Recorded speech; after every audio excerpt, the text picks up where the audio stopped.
الحمد للہ رب العالمین والعاقبۃ للمتقین والصلاة والسلام علی سید الانبیاء والمرسلین اللہم صلی علی سیدنا محمد وعلی آل سیدنا و مولانا محمد وبارک وسلم۔ محترم ناظرین و ناظرات، سامعین و سامعات، السلام علیکم ورحمۃ اللہ وبرکاتہ۔ موجودہ حالات میں مختلف پریشانیاں عمومی طور پر ہم سب کے سامنے آ رہی ہیں۔ بیماریاں دن بدن بڑھتی جا رہی ہیں، پریشانیاں بھی دن بدن بڑھتی جا رہی ہیں۔ ظاہری پریشانیاں بھی ہیں، باطنی پریشانیاں بھی ہیں، مالی پریشانیاں بھی ہیں، بدنی پریشانیاں بھی ہیں، ذہنی پریشانیاں بھی ہیں، جسمانی پریشانیاں بھی ہیں۔ مختلف پریشانیوں میں آج کا مسلمان گھرا ہوا ہے۔ ایسے وقت میں کہ جب کہیں روشنی کی کرن نظر نہ آتی ہو، کہیں سمجھ نہ آتا ہو کو کیا کریں، اور ہر طرف اندھیرا ہی اندھیرا ہو، ہر طرف ظلمتیں ہی ظلمتیں ہوں، اور ہر طرف آثار نیگیٹو معلوم ہوتے ہوں، تو ایسے وقت میں اسلام نے مسلمانوں کو سکون میں رہنے کے لیے، اطمینان قلب کے لیے کیا طریقہ کار شریعت نے وضع فرمایا ہے۔ اول یہ بات یاد رکھیں کہ انسان کبھی ایک حالت میں نہیں رہتا، انسان کی حالت تبدیل ہوتی رہتی ہے۔ انسان تو کیا سورج بھی ہے، وہ بھی ایک حالت میں نہیں رہتا، موسم بھی ایک حالت میں نہیں رہتا، کبھی سردی کبھی گرمی، کبھی خزاں کبھی بہار۔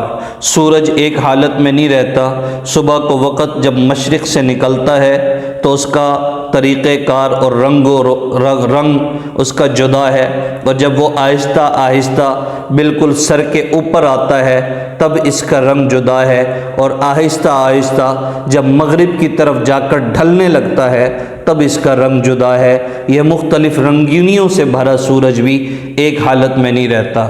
ہمارا چاند ہے، چاند بھی ایک حالت میں نہیں رہتا۔ پہلی تاریخ کو اس کی حالت اور اس کی شکل اور ہوتی ہے، 3 تاریخ کو اور ہوتی ہے، 5 تاریخ کو اور ہوتی ہے، 10 تاریخ کو اور ہوتی ہے، اور پھر 14ویں تاریخ کو اس چاند کی شکل اور ہوتی ہے۔ جب سورج ایک حالت میں نہیں رہتا، چاند ایک حالت میں نہیں رہتا، تو انسان ایک حالت میں کیسے رہ سکتا ہے؟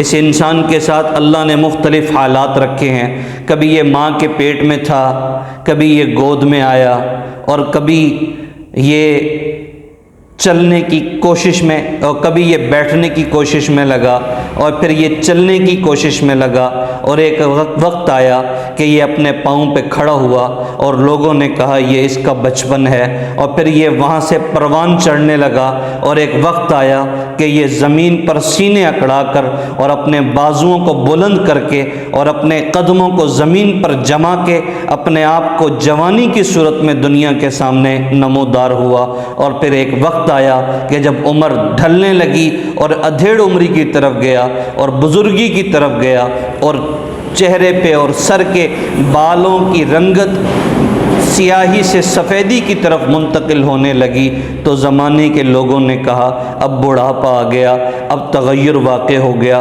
یہ شخص جس کا ماں کے پیٹ سے خروج ہوا اور ماں کے پیٹ سے لے کے آج ادھیڑ عمر کو پہنچ چکا، آج بزرگی کو پہنچ چکا ہے، آج جسم کانپ رہا ہے، ہاتھوں میں راشا طاری ہو گیا ہے، اور اب اپنے کام بھی خود نہیں کر سکتا، اٹھنے میں بھی کسی کا محتاج، بیٹھنے میں بھی کسی کا محتاج۔ تو یہ انسان بھی ایک حالت میں نہیں رہتا۔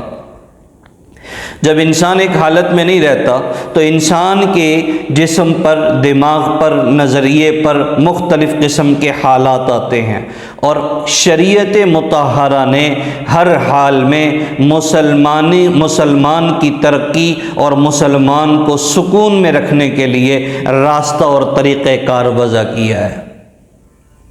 مسلمان جب اپنے اس طریقے سے ہٹا ہے، اپنے اس راستے سے ہٹا ہے، تو اس طریقے سے اس کی بے چینی، اس کی بے سکونی اور اس کی طبیعت وہ مختلف طور پر غیر یقینی طور پر بدلتی چلی گئی ہے۔ اور پھر جب حالات دیکھتا ہے اجتماعی طور پر، ظاہر ہے اللہ نے انسانوں کی ایک تعداد رکھی ہے، ہر انسان کے ماں باپ ہیں، ہر انسان کے بھائی بہن ہیں، ہر انسان کے چچا ماموں خالائیں رشتہ دار اقربا ہیں، اور اس کے علاوہ جو لوگ نہیں جانتے وہ بھی اس انسان کے رہتے ہیں، محلے کے اندر رہتے ہیں تو محلے دار ہیں، شہر کے اندر رہتے ہیں تو شہر والے ہیں، ملک کے اندر ملک والے ہیں۔ اجتماعی طور پر انسان ایک دوسرے سے جڑا ہوا ہے۔ جب یہ ہوائیں چلتی ہیں اور سب پر یکساں لگتی ہیں تو پھر وہ ہوائیں اس کی طبیعت پر اثر انداز ہوتی ہیں، اور پھر یہ سوچتا ہے کہ یہ حالات اور حالات کی تبدیلی یہ کیوں کر ہوئی؟ ایسا کیوں نہیں ہوتا کہ ہمیشہ خوشیاں ہی خوشیاں ہوں، غم کبھی پاس آئے ہی نہ؟ ایسا کیوں نہیں ہوتا کہ ہمیشہ صحت ہی صحت ہو، بیماری کبھی نہ آئے؟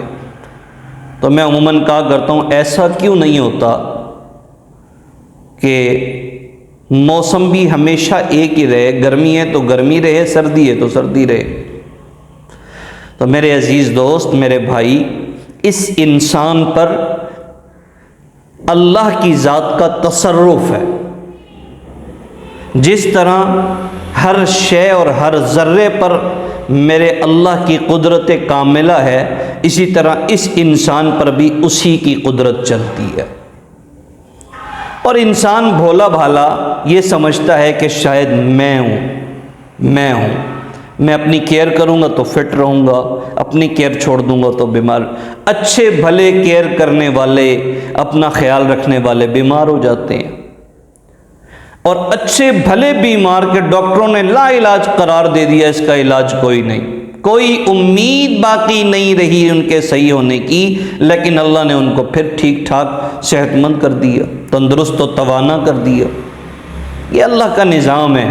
اس انسانی جسم پر اللہ رب العزت کا مکمل تصرف ہے، مکمل قدرت کاملہ ہے کہ وہ جس طریقے سے چاہیں، جس طرح دیگر اشیاء میں ہے۔ واللہ علی کل شیء قدیر، ہر شے پر اس کی قدرت ہے۔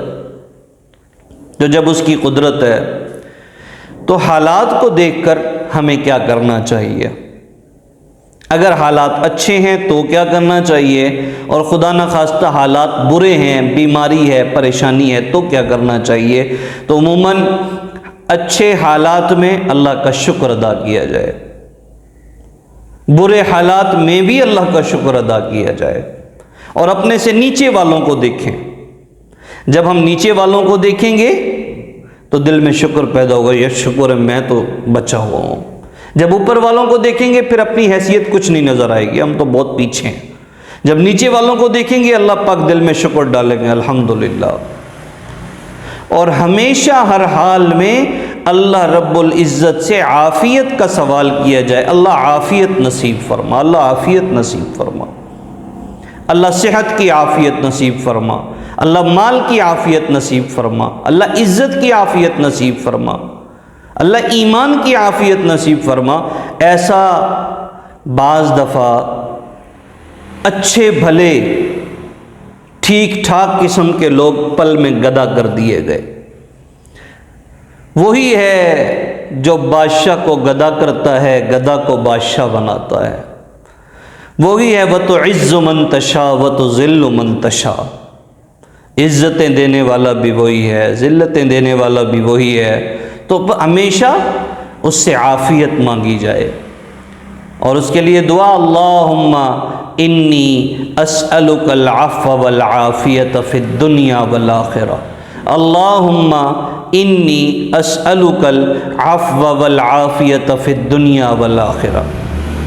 اے اللہ، میں آپ سے معافی کی اور عافیت کی سوال کرتا ہوں دنیا اور آخرت میں۔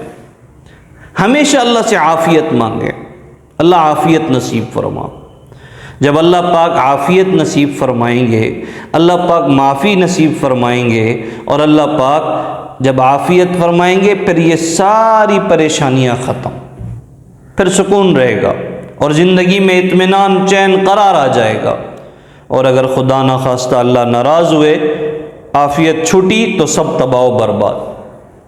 تو ہمیشہ جتنا ہو سکے اٹھتے بیٹھتے اللہ سے عافیت، اللہ عافیت فرما، اللہ عافیت فرما۔ اکابرین کو دیکھا گیا کہ وہ اپنی دعاؤں میں عافیت کا سوال کرتے تھے، اللہ سے عافیت مانگتے تھے، تو ہمیں بھی چاہیے ہمیشہ اللہ سے عافیت مانگتے رہیں۔